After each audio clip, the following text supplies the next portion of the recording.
fields of our past, feelings powder away. Hi guys, and we're back.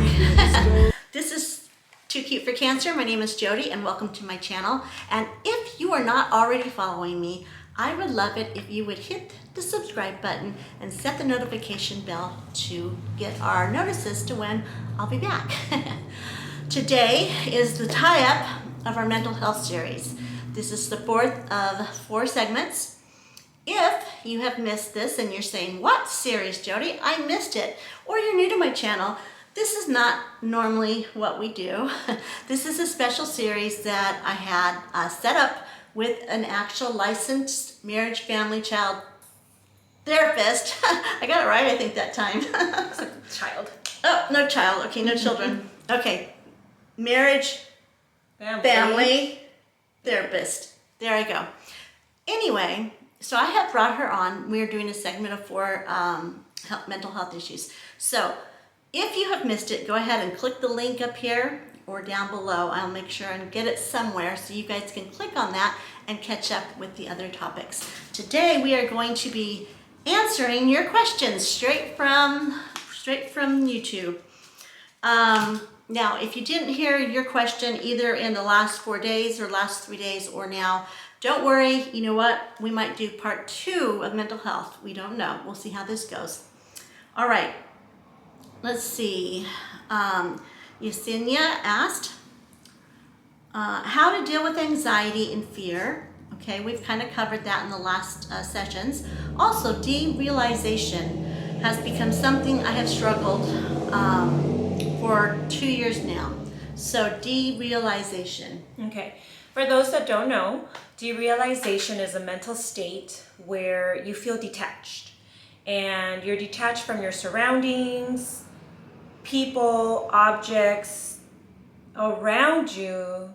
They may seem unreal. Okay? So the best thing for derealization is psychotherapy. And that is with a therapist like myself or someone who is licensed or non-licensed, getting their credentials in therapy as a therapist. And they will do talk therapy to pinpoint your episodes. Once you recognize with a therapist what those episodes are, you will be able to get some more relief of the symptoms. Okay, thank you. Yeah, and just to clarify, she's a professional. I am not. I just put my 2 cents from my own experience and we just kind of put it together. But if you are in any way feeling like you're going to harm yourself or you feel like this is bringing up stuff in you that you didn't maybe expect in the last, 3 episodes and the 4th, then please, please, please get help. Please seek out help. Don't just go by what we say. Always,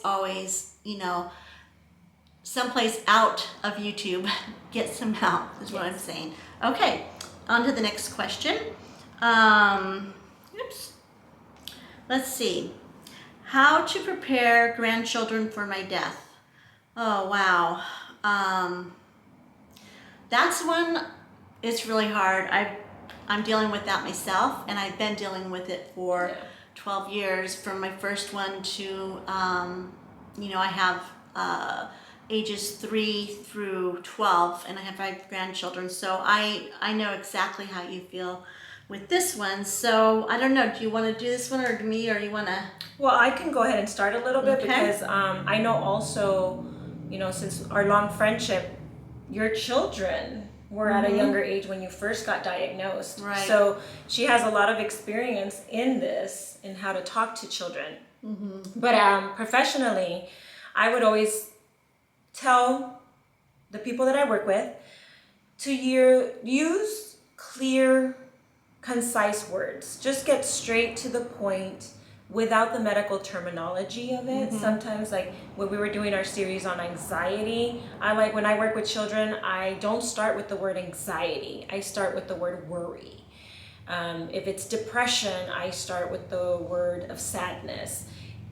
So developmentally, check to see developmentally where the children are. So then you can find the good pinpoint of speaking to them. Comfort. one thing is very important: comfort the child. Tell them what to expect.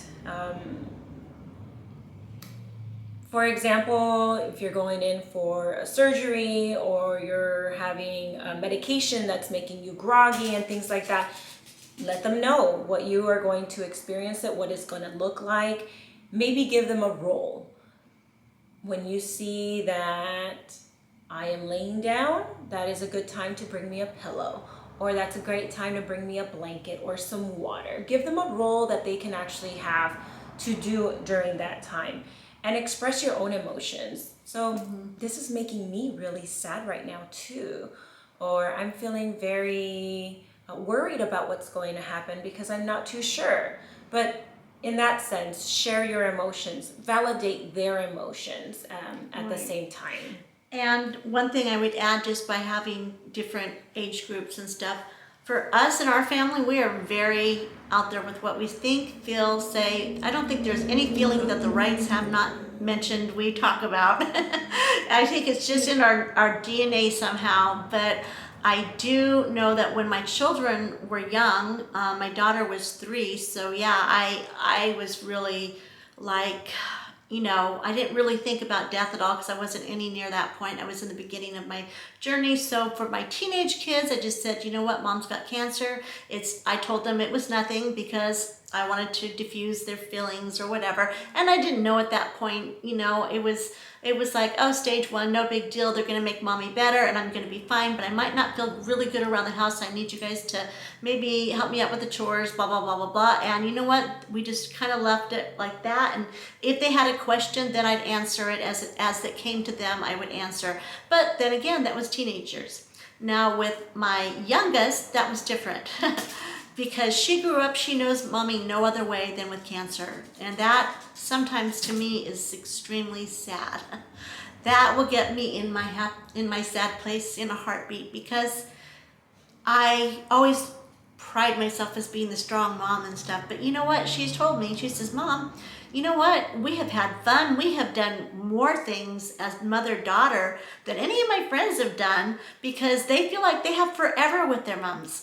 And we know that maybe we don't have forever. Right. And so we have made even better time of it. So I come to kind of realization that this could be a blessing for us. So with her, I would tell her as things happened at her own age level.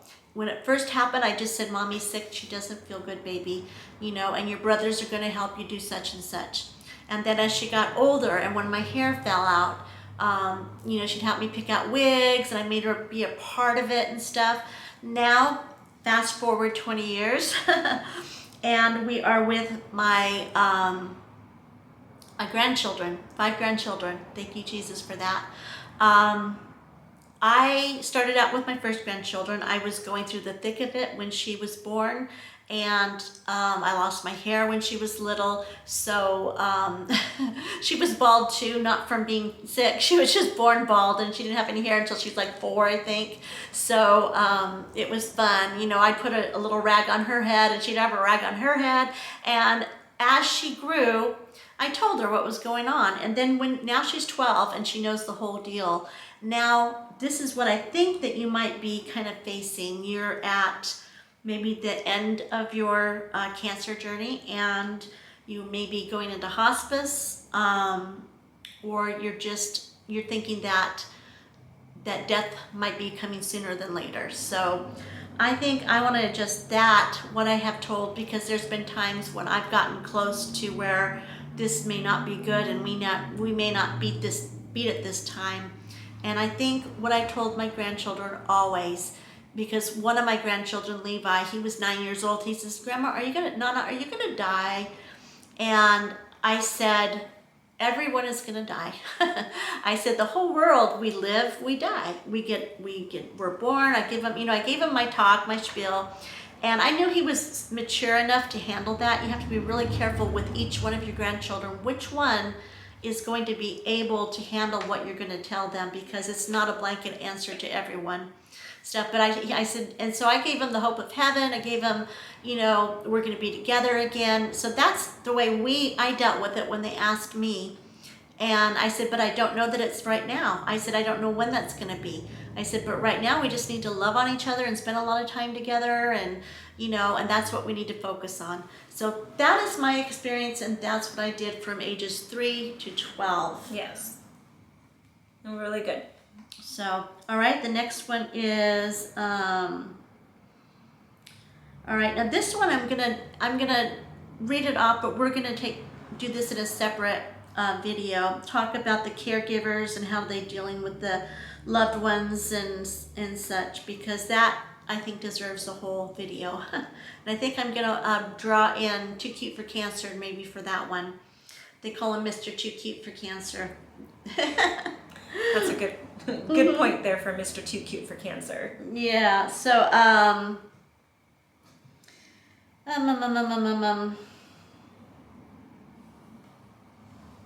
okay.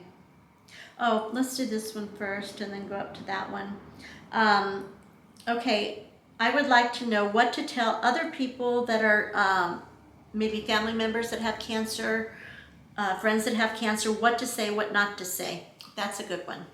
So, well, both of us, we've both gone through a lot of trauma in our lives, and I think it's pretty much the same, but with an ongoing illness, it's like always err on the side of caution and say something. Yeah. Always. And I think don't go on and on about it. Like, I think we come into this, sometimes there is a loaded question with, how are you? And it kind of tends to kind of just slip out of our mouths. And I think there's some things that you can be very specific about, especially like if I know Jody's had a scan and I'm not too sure if she's ready to talk about it, but I can recognize, I said, hey, I know you had a scan. If you've had results, are you ready to talk about it? Do you want to talk about it? But again, that goes with your relationship. And how much do you know the person? How much do you know that the person is willing to talk about it? Right. This whole series we've talked about mental health and finding someone that you can actually reach out to and talk and share your feelings, whether it's talk therapy or psychotherapy or any of those type of therapies. But as a support person, you want to go ahead and be specific about what it is that you're asking, and be ready. If sometimes the person's going to say, no, I'm not ready to talk, well, that's okay. And if you're in their house and you see that they can use some help, I would say direct your attention to that. Go do some laundry or fold it for them, or bring in some dinner or fix the dinner. Yeah, I think actions in this instance speak louder than words. I think always in the beginning ask, even if all you can think about is how you're doing, go with it and then ask forgiveness later. But I mean, just make some kind of effort to let them know that you know what they're going through. I think that's just anything. It can be anything depending on the relationship that you have.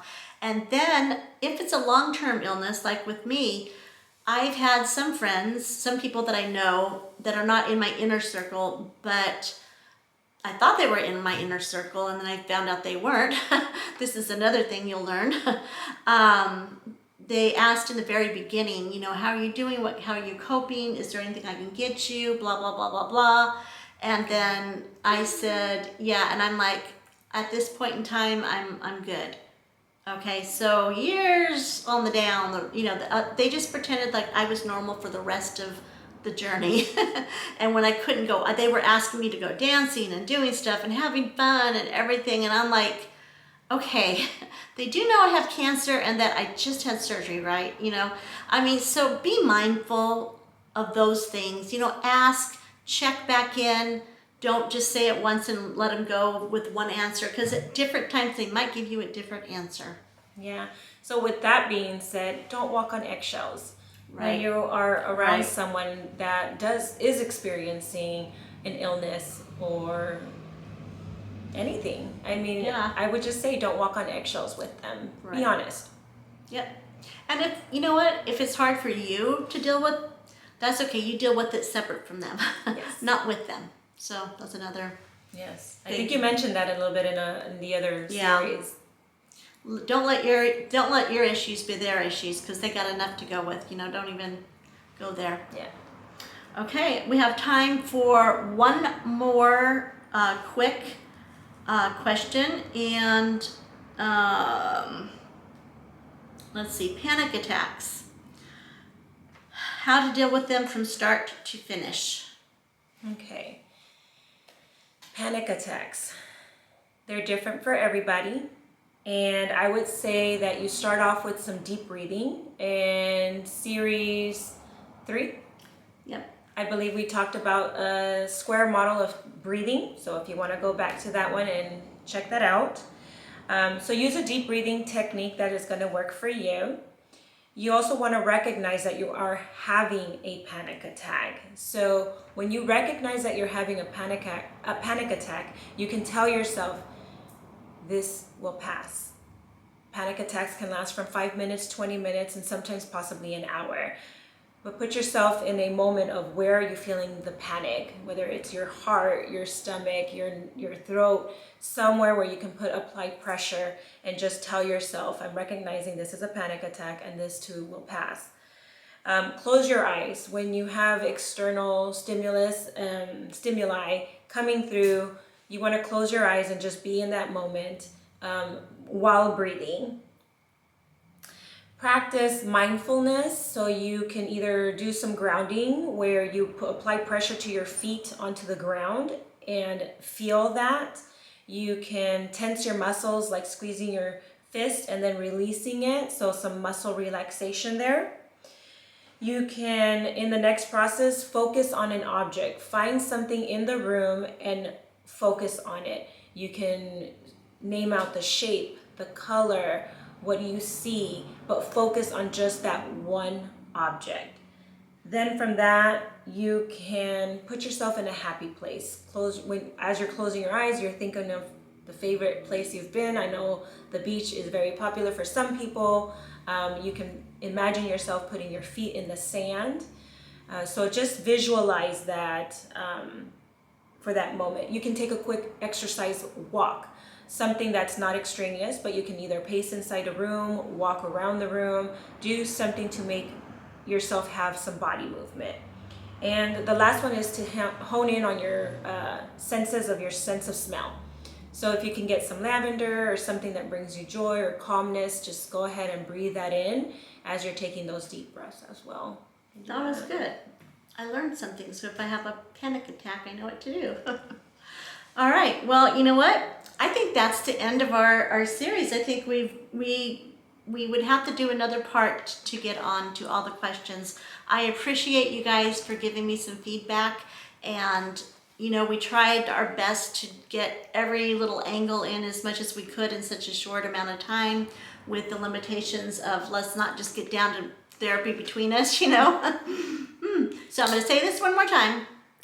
If you are feeling like this is bringing on something that is really too much for you to handle, seek out help. If you feel like I've had some people come to me say that they want to kill themselves, they want to end their life.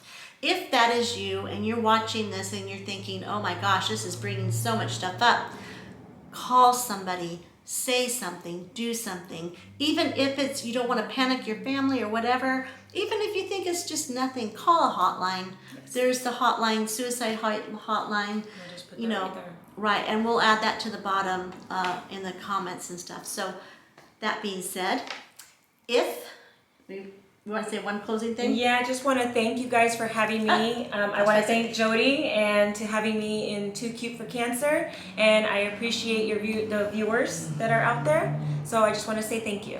And what I was going to say thank you so much. Thank you so much. I know this stuff you have to pay for, and I'm not paying for any of it other than a lunch maybe and some ice cream, but vegan ice cream. And she ate my vegan ice cream. She liked it. Yeah, not bad, right? Yeah. Okay, so thank you so much. Thank you for the last 23 years. I love you. I love you too. Okay, you guys, you know what to do. Hit that subscribe button if you want to support my journey, and set that bell to notify you of the next call or next season, the next series, whatever. I'm tired. I'm going to edit that out.